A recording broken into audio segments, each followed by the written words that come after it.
दोस्तों आज मैं पुष्पा 2 मूवी का एक्सप्लेनेशन करने वाला हूं। तो चलिए शुरू करते हैं आज का ये धमाकेदार वीडियो। मूवी की शुरुआत होता है और हम देखते हैं कि पुष्पा जो एक बोट पर था, वहां पर कुछ जापानीज लोग था जो पुष्पा के ऊपर हमला करता है। यहाँ पर हमें पता चलता है कि पुष्पा ने अपना माल इन लोगों को बेचा था, लेकिन पुष्पा को उसके माल के पैसे नहीं मिले थे, जिस वजह से पुष्पा वहां पर अपने पैसे लेने के लिए गया था। अब यहाँ पर फाइट शुरू होता है और इसी दौरान पुष्पा को गोली लग जाता है, जिस वजह से वो समुद्र में गिर जाता है। और पुष्पा पानी में डूब रहा था तो उसे अपने बचपन का सीन याद आता है। दरअसल जब पुष्पा छोटा था तो कुछ लड़के उसे उसके पापा के नाम पूछते हुए चिढ़ा रहा था। पुष्पा जब उन्हें अपना पापा का नाम बताता है तो वो लड़के हंसने लगते हैं और पुष्पा से कहता है कि तालाब में उनका बॉल गिर गया है, अगर पुष्पा उस बॉल को लेकर आएगा तभी ये लोग मानेंगे कि पुष्पा अपने बाबा के बेटा है। ये सुनते ही पुष्पा तालाब में कूद जाता है, लेकिन उसे तैरना नहीं आता था और वो पानी में डूबने लगता है। जिसके बाद हमें प्रेजेंट का सीन में दिखाता है कि पुष्पा नींद से जागता है तो वो काफी डरा हुआ था। यह देखकर श्रीवल्ली उसे शांत करती है। वही नेक्स्ट डे को हम एक लड़के को देखते हैं जिसकी आज शादी थी, लेकिन वह आज भी काम पर आया था क्योंकि पुष्पा को एक बड़ा ऑर्डर पूरा करना था, लेकिन मजदूर कम थे, इसीलिए वो लड़के पुष्पा के लिए काम पर आया हुआ था। जिसके बाद सभी मजदूर जंगल में जाने लगते हैं। उसी दौरान एक नया बंदा ज्वाइन करता है और यहाँ पर सारे मजदूर जंगल में चले जाते हैं और अपना काम शुरू कर देते हैं। काम करते हुए वो लोग शिकावत के बारे में मजाक उड़ा रहे थे कि किस तरह से पुष्पा ने शिकावत को डराकर उसे भगा दिया। अब जैसे ही मजदूर अपना काम खत्म करता है तभी हम देखते हैं कि ये जो नया बंदा ज्वाइन किया था वो दरअसल और कोई नहीं बल्कि शिकावत ही था और मजदूर की अब तक की सारी बातें सुन लिया था और यहाँ पर वो काफी गुस्सा हो गया था। वह मजदूर को बताता है कि मैं ही शिकावत हूँ। जिसके बाद शिकावत पूरी पुलिस फोर्स को बुलाता है और सारे मजदूर को पकड़ कर ले जाता है। अब उन सब में वो लड़का भी था जिसका आज शादी था। वहीं दूसरी ओर उस लड़के के ससुर काफी गुस्से में था क्योंकि वो लड़का आज भी काम पर गया हुआ था, लेकिन उसकी दुल्हन पापा से बोलती है कि उसे पुष्पा भैया पर पूरा भरोसा है कि वो उसके हस्बैंड को जरूर वापस लेकर आएगा। जिसके बाद हम पुष्पा को देखते हैं जो पुलिस स्टेशन जाता है और पुलिस ऑफिसर से बोलता है कि वो उसके लड़के को छोड़ दो जिसकी आज शादी है। जिस पर पुलिस ऑफिसर का कहना था कि अगर उसने उसे छोड़ दिया तो शिखावत उसे नहीं छोड़ेगा, लेकिन पुष्पा उसे याद दिलाता है कि उसने अब तक कितनी रिश्वत दी है। अब ये सुनकर पुलिस वाले उस लड़के को छोड़ देते हैं। जैसे ही वो लड़का बाहर आता है तो पुष्पा देखता है कि उसके ऊपर निशान था, यानी कि शिकावत ने उसे बहुत ही मारा था। इसलिए पुष्पा अब अंदर जाकर देखता है सारे मजदूर के शरीर पर वो निशान देखता है, यानी कि शिकावत ने उन सारे मजदूर को पीटा था, लेकिन मजदूर लोग उन्होंने शिकावत को पुष्पा के नाम नहीं बताया। अब यह देखने के बाद पुष्पा काफी गुस्सा हो जाता है और कहता है कि अब तो वो सभी को यहाँ से लेकर जाएगा। यह सुनने पर पुलिस ऑफिसर कहता है कि अगर पुष्पा ने ऐसा किया तो उन सब की नौकरी चली जाएगी। जिसके बाद पुष्पा उन सभी पुलिस वाले को बहुत सारे रिश्वत देता है। वो इतना रिश्वत देता है जितना वो रिटायरमेंट तक भी नहीं कमा सकते थे। अब पुलिस वाले पैसा लेकर अपने जॉब से रिजाइन कर देता है और उन सभी लोगों को भी छोड़ देता है। जिसके बाद पुष्पा उन सभी मजदूरों को लेकर वहां से चले जाता है। जैसे ही वहां से जाता है कुछ टाइम के बाद वहां पर शिखावत आता है और देखता है कि जेल पूरी की पूरी खाली थी। अब यहाँ पर वो समझ जाता है कि पुष्पा यहाँ पर आया था और उन्होंने ही ये सब किया हुआ है। जिसके बाद पुष्पा उस लड़का को शादी में लेकर जाता है और उसकी शादी बहुत ही धूमधाम से हो जाता है। अब दूसरे दिन पुष्पा को सीएम से मिलने के लिए जाना था, इसीलिए वो तैयार हो रहा था। तभी यहाँ पर श्रीवल्ली आती है और उसे रोमांस करने लगता है। इसी दौरान श्रीवल्ली पुष्पा से बोलती है कि वो सीएम के साथ एक फोटो ले, क्योंकि वो अपने लिविंग रूम में सीएम और पुष्पा का फोटो लगाना चाहती थी ताकि वो सबको बता सके कि उसका पति सीएम के साथ उठता बैठता है। जिसके बाद पुष्पा सीएम से मिलने के लिए जाता है जहां पर नायडू भी था। नायडू और पुष्पा दोनों ही सीएम से मिलते हैं और वहां पर नायडू सीएम को बोलता है कि उनकी पार्टी के लिए सबसे ज्यादा फंड पुष्पा ही देता है। अब यह सुनकर सीएम पुष्पा के साथ काफी अच्छे तरह से बातें करता है, लेकिन जैसे ही पुष्पा उसके साथ फोटो मांगता है सीएम उसे मना कर देता है, क्योंकि सीएम का कहना था कि अगर वो पुष्पा जी से स्मगलर के साथ फोटो क्लिक करेगा तो उसका बहुत ही बड़ा बदनामी होगा। यह सुनने पर पुष्पा उन्हें बताता है कि उसकी वाइफ को उसकी और सीएम का फोटो चाहिए। यह सुनने पर सीएम हंसने लगता है और पुष्पा से बोलता है कि अगर वो ऐसे ही अपनी वाइफ की बातें मानता रहा तो वो एक दिन बर्बाद हो जाएगा। ये सुनकर पुष्पा चुपचाप वहाँ से बाहर आ जाता है। लेकिन ये देखकर पुष्पा के लोग और नायडू काफी शौक हो जाता है कि पुष्पा ने कुछ भी कैसे नहीं किया। अब पुष्पा नायडू से बोलता है कि अगर वो सीएम होता तो क्या उसके साथ वो फोटो क्लिक करता, जिस पर नायडू बोलता है कि वो जरूर करता, इसमें बुराई ही क्या है। जिसके बाद पुष्पा नायडू से बोलता है कि वो सीएम बने, जो सुनने के बाद नायडू काफी शौक हो जाता है क्योंकि वो किसी मिनिस्ट्री के लिए यहाँ पर आया था। लेकिन पुष्पा तो उसे डायरेक्ट सीएम बनने के लिए कह रहे हैं। नायडू बोलता है कि सीएम बनने के लिए उन्हें लगभग 10 करोड़ चाहिए, जिस पर पुष्पा बोलता है कि वो 500 करोड़ देगा, लेकिन सीएम नायडू को ही बनना पड़ेगा। जिसके बाद पुष्पा नायडू के साथ एक फोटो क्लिक करता है और फोटोग्राफर से बोलता है कि वो 24 तारीख को उसे यह फोटो फ्रेम गिफ्ट करे। जिसके बाद पुष्पा इंटरव्यू में भी यह बोलता है कि सीएम साहब ने अभी फोटो क्लिक नहीं किया है क्योंकि वो 24 तारीख को उसके घर पर आकर खाना खाकर वो फोटो क्लिक करेगा। यह बोलकर पुष्पा वहां से चले जाता है। अब नायडू पुष्पा से बोलता है कि इतने पैसे वो कहां से लाएगा, जिस पर पुष्पा बोलता है कि अभी तक वो सिर्फ इंडिया में डील कर रहा था, लेकिन अब वो इंडिया के बाहर के कंट्री में भी डील करेगा और ज्यादा पैसा कमाएगा। जिसके बाद पुष्पा के शव को लेकर मालदीव जाता है, जहाँ पर पुष्पा की मीटिंग होती है। यहाँ पर उस आदमी को 2000 टन माल चाहिए था। अब पुष्पा इसके लिए मान जाता है क्योंकि पुष्पा को यहाँ से 1 टन का 2.5 करोड़ मिलने वाला था।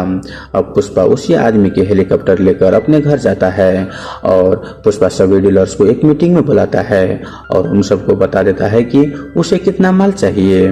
जिसके बाद सभी लोग भी काम पर लग जाता है क्योंकि इन सब लोगों को भी ज्यादा पैसा मिलने वाला था। तभी यहाँ पर श्रीवल्ली पुष्पा के लिए खाना बनाकर लाती है जिसमें नमक ज्यादा था। पुष्पा उन सब के सामने बोल देता है कि खाना में नमक ज्यादा है। यह सुनकर श्रीवल्ली गुस्सा हो जाती है, लेकिन पुष्पा उसे मना लेता है। वहीं दूसरे सीन में सीनू की वाइफ को देखते हैं जो कि शेखावत के पास आती है और उसे डांटने लगती है कि बस वो नाम का ही मर्द है, क्योंकि अगर वो मर्द होता तो वो अब तक पुष्पा के राज को खत्म कर चुका होता। यहाँ पर शेखावत को बताती है कि पुष्पा को एक बहुत ही बड़ा ऑर्डर मिला है जिसे पूरा करने के लिए सारे डीलर्स काम पर लगे हुए हैं, इसलिए शेखावत को अभी कुछ करना पड़ेगा। यह सुनकर शेखावत एक डीलर का माल रोक लेता है और उसके सारे माल में आग लगा देता है और उसके बाद उस डीलर को भी जान से मार देता है। यह देखने के बाद सभी डीलर्स काम रोक देते हैं और डरने लगता है क्योंकि क्या पता शेखावत कब किसको मार दे। इसी बारे में वो नायडू से मिलने के लिए जाता है। तो यहाँ पर नायडू डिसाइड करता है कि वो पुष्पा और शेखावत के बीच में सुलह करवाएगा, इसीलिए नायडू शेखावत से मिलने जाता है और उसे बोलता है कि ये सब बंद कर दो, इसके बदले वो उसे 10 करोड़ रुपए मुआवजा देगा। जिस पर शेखावत का कहना था कि पुष्पा ने उसे नंगा किया था। शेखावत नायडू से बोलता है कि अगर वो उसे नंगा करे तो क्या वो नंगा हो जाएगा। यह सुनकर नायडू दरवाजे को लॉक करता है और वो अपने कपड़े उतार देता है और शेखावत से बोलता है कि ऐसा ही नंगा होकर वो पॉलिटिक्स में आया था, मुझे इसे कोई एतराज नहीं है। वो उसे समझाता है कि ये दुश्मनी खत्म कर दे। जिस पर शेखावत बोलता है कि ठीक है, मैं ये सब खत्म कर दूंगा अगर पुष्पा मुझे सॉरी बोलेगा तो। जिस पर नायडू बोलता है कि ठीक है, मैं पुष्पा से बात करूंगा और उसे मनाऊंगा। तभी हम देखते हैं कि बहुत ही बड़ा पार्टी ऑर्गेनाइज किया जाता है जहाँ पर पुष्पा शेखावत को सॉरी बोलने वाला था, लेकिन यहाँ पर पुष्पा काफी ज्यादा ड्रिंक कर लेता है और उसे समझ नहीं आ रहा था कि वो क्या करे। लेकिन सबको समझाने पर पुष्पा वहाँ पर शेखावत से सॉरी बोलता है जिसे शेखावत ने रिकॉर्ड कर लिया था और वो इसे सुनकर काफी ज्यादा खुश हो रहे थे। जिसके बाद पुष्पा वहाँ से जाने लगता है, लेकिन उसे काफी बुरा लग रहा था। उसे ऐसा लग रहा था कि उसने सॉरी बोलकर बहुत ही बड़ा गलत कर दिया है, क्योंकि अब से पुष्पा का खौफ खत्म हो जाएगा। इसीलिए पुष्पा वापस आता है और शेखावत की कार को ठोक देता है, जिस वजह से शेखावत स्विमिंग पूल में गिर जाता है। यह देखने के बाद वो काफी ज्यादा और गुस्सा हो जाता है। पुलिस वाले उसे स्विमिंग पूल से बाहर निकालता है और उसके कपड़े निकालकर उसे पूछने लगता है। पुष्पा शेखावत से बोलता है कि जब वो यहाँ से सॉरी बोलकर गया था तो वो समझ गया था कि उसने शेखावत को सॉरी बोलकर बहुत ही बड़ा गलती कर दिया है। पुष्पा बोलता है कि अगर वो गोविंद की तरह ईमानदार होता तो वो उसे 1000 बार सॉरी बोलता, लेकिन शेखावत वैसा नहीं है, इसीलिए वो उसे सॉरी नहीं बोलेगा। पुष्पा शेखावत से बोलता है कि उसका 2000 टन का माल जाने वाला है, अगर शेखावत उसे रोक सके तो रोक ले, एक लकड़ी भी पकड़ लेगा तो पुष्पा अपना सब काम छोड़ देगा और फिर से हमेशा के लिए वो मजदूर बन जाएगा।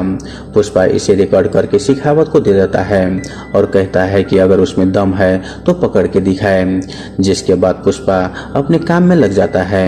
वहीं शेखावत भी उसके माल को पकड़ने के लिए सारे प्लान करने लगते हैं और इसी दौरान शेखावत उसे सारे ब्रिज को ब्लॉक कर देता है ताकि पुष्पा के ट्रक यहाँ से ना गुजर पाए। लेकिन तभी वो देखता है कि नदी में पानी बिल्कुल नहीं था, यानी कि पुष्पा के लोग नदी के रास्ते से आगे बढ़ रहे थे। यह देखते ही शेखावत अपनी टीम से बोलता है कि वो अलग अलग रास्ते से वहां पर जाए, लेकिन तभी उनके बीच कभी ट्रक आता तो कभी कुछ हाथी। एक्चुअली ये सारा का सारा प्लान पुष्पा का ही था, लेकिन शेखावत किसी तरह से बीच रास्ते में वहां पर पहुंच जाता है। तभी वो देखता है कि वहां पर बहुत सारी बैलगाड़ियां थी। शेखावत उन सारी बैलगाड़ियों को बीच में रोकता है और ट्रक वाले को रास्ता ब्लॉक कर देता है। वहीं पुष्पा के लोग पुष्पा को इन्फॉर्म करता है कि शेखावत ने रास्ता ब्लॉक कर दिया है, जिसके बाद पुष्पा उनसे बोलता है कि तुम लोग ट्रक छोड़कर वहां से भाग जाओ, क्योंकि शेखावत उन पर गोलियां चला रहा था। जिसके बाद उसके सारे लोग वैसे ही करता है और शेखावत वो सारा मालगाड़ी को पकड़ लेता है। अब शेखावत काफी ज्यादा खुश हो जाता है और वो खुशी से नाच रहा था, क्योंकि पुष्पा ने उसे वादा किया था कि अगर शेखावत ने उसकी एक लकड़ी भी पकड़ ले तो पुष्पा मजदूरी करेगा। अब शेखावत वहीं पूरी मीडिया को बुलाता है और उनसे बोलता है कि किस तरह से उसने स्मगलिंग का माल पकड़ लिया है। तभी वहां पर सीनू आता है और शेखावत से बोलता है कि यह लाल चंदन नहीं है, एक्चुअली ये लकड़ी अलग थी जो कि बाहर से लाल थी लेकिन अंदर से नॉर्मल लकड़ी थी। जो देखने के बाद शेखावत काफी ज्यादा गुस्सा हो जाता है। तभी शेखावत को खबर मिलता है कि पुष्पा के माल स्टेट बॉर्डर क्रॉस कर चुका है, जिसे सुनने के बाद शेखावत यही सोचने लगता है कि आखिर पुष्पा के माल बाहर कैसे गया। तभी हमें पता चलता है कि एक्चुअली पुष्पा ने उन लकड़ियों की बैलगाड़ी बना ली थी और वो बैलगाड़ी जिसने शेखावत ने रास्ता में ब्लॉक किया था वही लाल चंदन की लकड़ियां थी। पुलिस वाले को वहां पर एक बैलगाड़ी मिलता है, जिसे देखने पर वो समझ जाता है कि यह लाल चंदन का ही है। तभी वहां पर पुष्पा आता है और शेखावत को चिढ़ाने लगता है कि वह उसका माल नहीं पकड़ पाया, जिस पर शेखावत बोलता है कि उसने पुष्पा की एक बैलगाड़ी पकड़ लिया है और पुष्पा ने कहा था कि अगर शेखावत ने उसका एक भी लकड़ी पकड़ ले तो वो मजदूर बन जाएगा। जिस पर पुष्पा बोलता है कि वो फायर नहीं बल्कि वाइल्ड फायर है, और ऐसा कहते ही वो बैलगाड़ी ब्लास्ट हो जाता है और इस वजह से शेखावत के हाथ में एक भी लकड़ी नहीं आई थी। अब गांव में बहुत ही बड़ा पूजा होता है, जहां पर पुष्पा को पता चलता है कि श्रीवल्ली प्रेग्नेंट है। ये सुनने के बाद पुष्पा की माँ और श्रीवल्ली दोनों ही काफी खुश हो जाते हैं।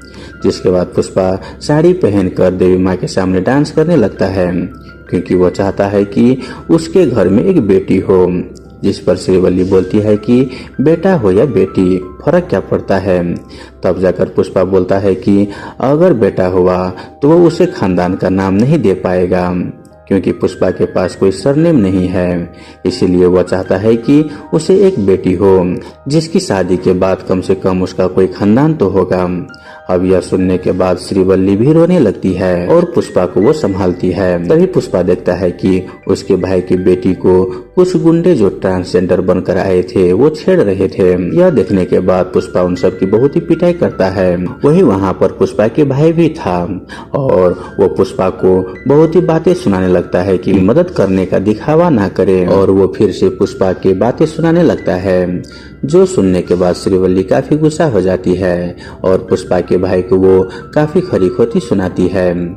वहीं पुष्पा इस बार बहुत ही ज्यादा हॉट हो चुका था। वहीं दूसरे सीन में शेखावत सीनू और उसकी वाइफ सीएम से मिलने जाते हैं और उसे बताते हैं कि उसका कुर्सी खतरे में है। वो सीएम को बताता है कि पुष्पा उसे हटाकर नायडू को सीएम बनाने वाला है। वहां पर शेखावत सीएम को बोलता है कि पुष्पा के वो माल रामेश्वर बॉर्डर क्रॉस करने वाला है, इसीलिए अगर वो शेखावत को परमिशन देगा तो वो पुष्पा के सारा सामान को पकड़ लेगा।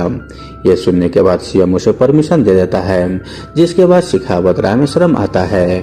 वहां पर काफी सारे बोट्स थी जिनकी तलाशी लेता है, लेकिन उसे कुछ नहीं मिलता। अब शेखावत पानी में घुस जाता है। वो देखता है कि बोट के नीचे वो सारे बैलगाड़ियां थी जो कि लाल चंदन से बनी थी, लेकिन इससे पहले शेखावत कुछ कर पाता वो बोट स्टार्ट हो जाता है और श्रीलंका की तरफ बढ़ने लगता है। अब शेखावत भी दूसरे बोट से उनका पीछा करने लगता है, लेकिन बहुत ही जल्द वो लोग बॉर्डर क्रॉस कर लेता है। वहीं शिखावत बॉर्डर क्रॉस नहीं कर पाता क्योंकि जिस बोट से पुष्पा का माल गया था वो परमिशन वाली बोट थी और उन्हें वहां पर जाना अलाउड था, लेकिन शिखावत बॉर्डर क्रॉस नहीं कर पाता और इस तरह से पुष्पा का माल इंडिया से बाहर जा चुका था। जिसके बाद पुष्पा उसे फिर से याद दिलाता है कि वो एक ब्रांड है और तुम कुछ भी नहीं कर पाओगे। यह देखने के बाद शिखावत बहुत ही ज्यादा गुस्सा हो जाता है। अब पुष्पा की डील कंप्लीट हो चुकी थी और उसे उसका पेमेंट भी मिल जाता है, जिसके बाद नायडू मिनिस्टर को 10 करोड़ देता है और वो सीएम बन जाता है। और जैसे कि पुष्पा ने कहा था सीएम उसके घर 24 तारीख को खाना खाने आएगा, ठीक वैसे ही होता है। नायडू 24 तारीख को सीएम बनता है और वो सबसे पहले पुष्पा के घर लंच करने के लिए आता है। वहाँ पर नायडू श्रीवल्ली को बताता है कि उसे फोटो चाहिए था, जिसकी वजह से पुष्पा ने सीएम को ही बदल दिया क्योंकि उस सीएम ने फोटो देने से पुष्पा को मना कर दिया था। यह सुनने के बाद श्रीवल्ली काफी शौक हो जाती है क्योंकि उसने सोचा भी नहीं था कि पुष्पा उसे इतना प्यार करता है। जिसके बाद नायडू सबके साथ फोटोज क्लिक करता है। वही हम शिखावत को देखते हैं कि वो अपने हार बर्दाश्त नहीं कर पा रहा था, इसलिए वो सारी लकड़ियों को जलाकर वो खुद ही अंदर में रुक जाता है और हम देखते हैं कि शायद शिखावत मर गया है। जिसके बाद अगले दिन पुष्पा के घर में पुष्पा की भाभी आती है और पुष्पा को बताती है कि उनकी बेटी को उसी गुंडे ने किडनैप किया है जिसने उस दिन उसे छेड़ा था। यह सुनने के बाद पुष्पा न्यूज के थ्रू उस किडनैपर को मैसेज भेजता है कि वो चुपचाप उसकी भतीजी को 1 घंटे के अंदर छोड़ दे, नहीं तो वो उन सबको मार देगा। लेकिन वह गुंडा उसकी भतीजी को नहीं छोड़ता और उल्टे ही पुष्पा को कॉल करके 20 करोड़ का फिरौती मांगता है। यहाँ पर पुष्पा को पता चलता है कि जिसने किडनैप किया है वो और कोई नहीं बल्कि मिनिस्टर का भतीजा है। वही पुष्पा मिनिस्टर से मिलता है और उसे बोलता है कि तुम अपने भतीजे को समझा दो। वही मिनिस्टर बोलता है कि वो उसके भाई के बेटा को कुछ भी ना करे, लेकिन पुष्पा बोलता है कि अगर उसने उसकी भतीजी को कुछ भी किया तो वो उसे मार देगा। जिसके बाद पुष्पा पैसे लेकर उसी लोकेशन पर चले जाता है जहां पर वो लोगों ने उसे बुलाया था। अब पुष्पा वहां पर जाकर पैसे दे देता है, लेकिन वो गुंडे उसे पीटने लगता है। यहाँ पर पुष्पा उसे कुछ भी नहीं करता क्योंकि उसकी भतीजी की जान को खतरा था। तभी वहां पर उसकी भतीजी को लाया जाता है और वो मिनिस्टर का भतीजा उसके कपड़े फाड़ने लगता है। यह देखकर पुष्पा को बहुत ही गुस्सा आता है और वो उन सभी लोगों को पकड़ पकड़ कर मारने लगता है। तभी वहां पर मिनिस्टर का कॉल आता है और वो पुष्पा से बोलता है कि वो उसके भतीजे को कुछ भी ना करे, लेकिन पुष्पा उसे मार देता है। तभी वहां पर मिनिस्टर का भाई आता है और वो अपने बेटे का बॉडी को देखकर पुष्पा पर बहुत ही गुस्सा हो जाता है और वो पुष्पा से बोलता है कि वो उसकी भतीजी को लेकर जाएगा और रोज उसके साथ सोएगा। यह सुनने के बाद पुष्पा उसे भी जान से मार देता है और वो अपनी भतीजी को बचा लेता है। अब कुछ दिन के बाद पुष्पा के भाई उसके घर आता है और वो पुष्पा के माँ से माफी मांगता है और वो उसे बोलता है कि उसने आज तक पुष्पा के साथ बहुत ही गलत किया है, लेकिन हो सके तो वो पुष्पा से कहे कि वो उसे माफ कर दे। साथ ही वो उन्हें बताता है कि पुष्पा की भतीजी का शादी फिक्स हो चुका है, इसीलिए वो उसे इनवाइट करते हुए बोलता है कि वो लोग शादी में जरूर आए। जिसके बाद श्रीवल्ली ने पुष्पा को वेडिंग कार्ड दिखाती है तो वो देखता है कि उसके ऊपर पुष्पा और उसकी माँ का पूरा नाम लिखा था, जो देखकर पुष्पा बहुत ही इमोशनल हो जाता है। तभी हम मिनिस्टर को देखते हैं जो अपने भाई और भतीजे का अंतिम संस्कार करता है, लेकिन वो वहाँ पर किसी का इंतजार कर रहा था। तभी उसके लिए कुछ फूल आते हैं जिसमें एक अजीब सा मास्क था। वही हम पुष्पा को देखते हैं जो अपनी भतीजी की शादी में जाता है। वहाँ पर पुष्पा के भाई उसे माफी मांगता है और इसी तरह से पूरा परिवार फिर से एक हो जाता है, जिससे सभी लोग बहुत ही ज्यादा खुश थे। तभी वहाँ पर सेम वैसे ही फूल भेजे जाते हैं जैसे कि मिनिस्टर के घर में भेजे गए थे और उसके अंदर वही अजीब सा मास्क था जो कि वहाँ पर पहुँचते ही ब्लिंक करने लगता है, यानी कि उन फूलों में बम था। जिसके बाद हम दूर खड़े एक शख्स को देखते हैं जिसके हाथ में एक रिमोट था और ऐसा लग रहा था कि वो शायद शिखावत है, क्योंकि उसके हाथ में वही रेडियो था जो कि शिखावत के हाथ में हुआ करता था।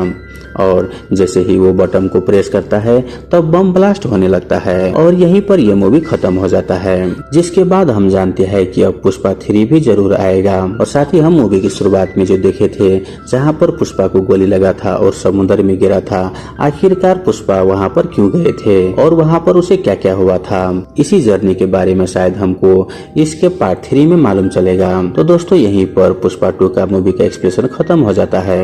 आई होप आपको ये मूवी एक्सप्रेशन वाला वीडियो अच्छा लगा हुआ हो। अगर आपको वीडियो अच्छा लगे तो वीडियो को लाइक करके हमारे यूट्यूब चैनल को सब्सक्राइब जरूर कर ले। धन्यवाद।